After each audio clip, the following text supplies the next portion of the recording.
سورۃ الرحمن، یہ سورت اپنے مزاج اور مطلب کے اعتبار سے سورتوں کے اس گروپ سے تعلق رکھتی ہے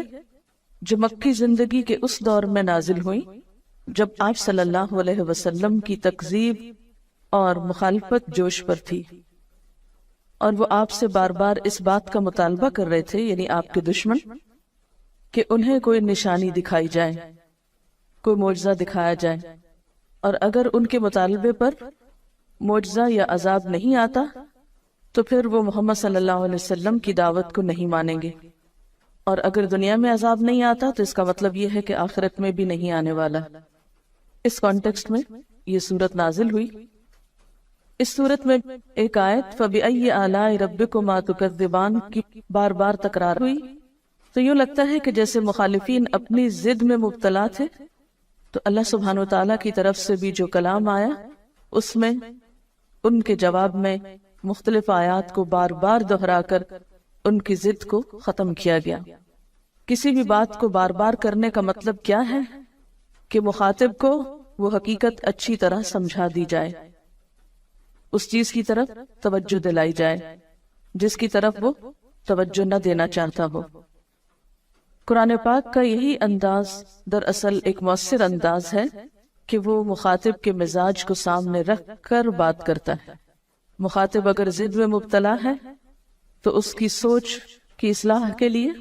ایسا انداز اور اسلوب اختیار کیا گیا ہے کہ وہ سوچنے پر مجبور ہو جائے۔ پچھلی صورت میں بار بار وَلَقَدْ يَسَّرْنَا الْقُرْآنَ لِلذِّكْرِ کی بات ہوئی، اور یہاں کلام کے آغاز میں ہی فرمایا بسم اللہ الرحمن الرحیم، الرحمن علم القرآن، رحمان اس نے قرآن کی تعلیم دی۔ اس صورت میں اللہ سبحانہ وتعالیٰ کی بہت سی نعمتوں کا ذکر کیا گیا ہے، اور پھر ان نعمتوں کا احساس بھی دلایا گیا سوالیہ انداز میں، فَبِأَيِّ آلَاءِ رَبِّكُمَا تُكَذِّبَانِ کہہ کر کہ تم اپنے رب کی کن کن نعمتوں کو جھٹلاؤ گے۔ حقیقت یہ ہے کہ انسان کو جتنی بھی نعمتیں ملی ہیں ان سب میں بہترین نعمت، اعلیٰ ترین نعمت، اور وہ نعمت جس کا سب سے پہلے ذکر کیا گیا وہ ہے قرآن کی نعمت۔ ساری دنیا کی نعمتیں ایک طرف اور قرآن کی نعمت ایک طرف۔ هو خیر مما یجمعون، وہ بہتر ہے ہر اس چیز سے جسے لوگ جمع کر رہے ہیں۔ اور یہ اللہ تعالیٰ کی رحمت کا نتیجہ ہے کہ مخالفین عذاب مانگ رہے ہیں اور اللہ تعالیٰ جواب میں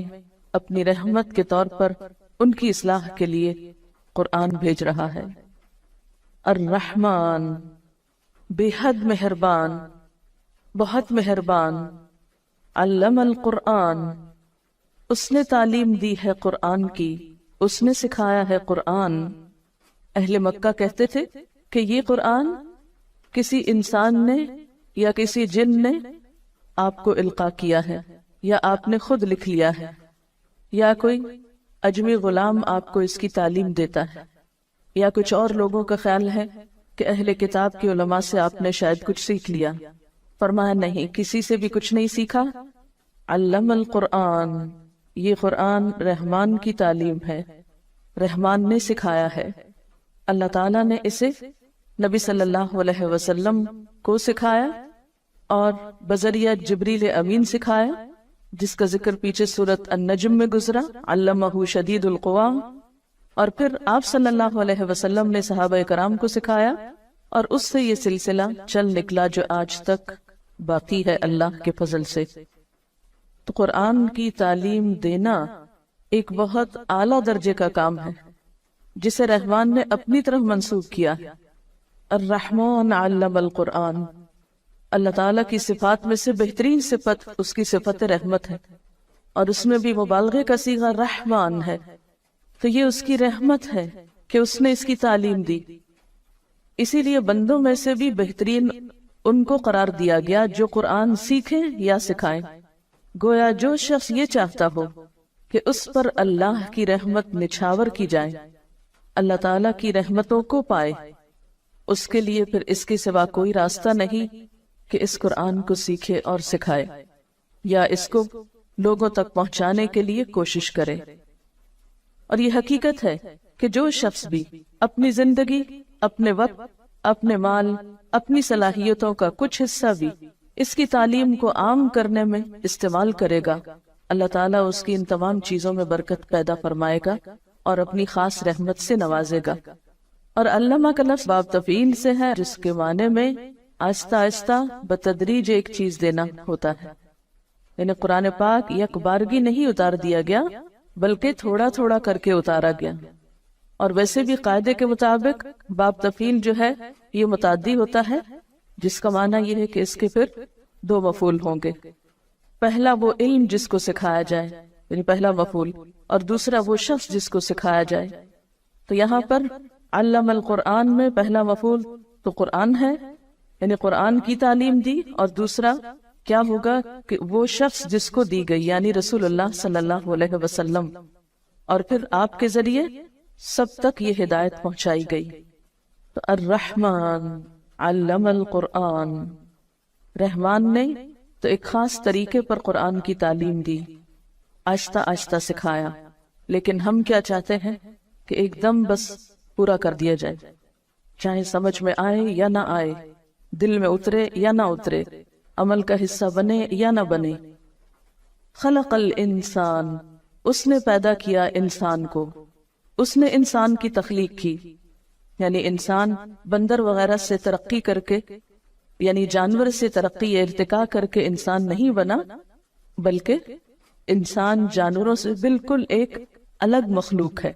مستقل مخلوق ہے۔ خلق الانسان،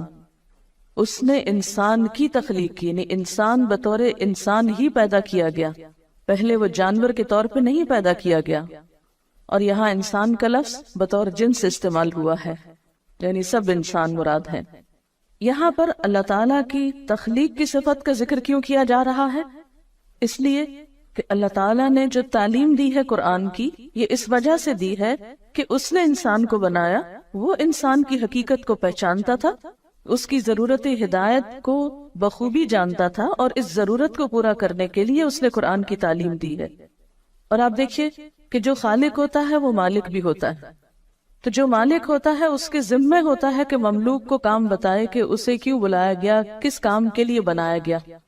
یہ بالکل ایسے ہی ہے جیسے آپ کسی فیکٹری میں ملازمت کریں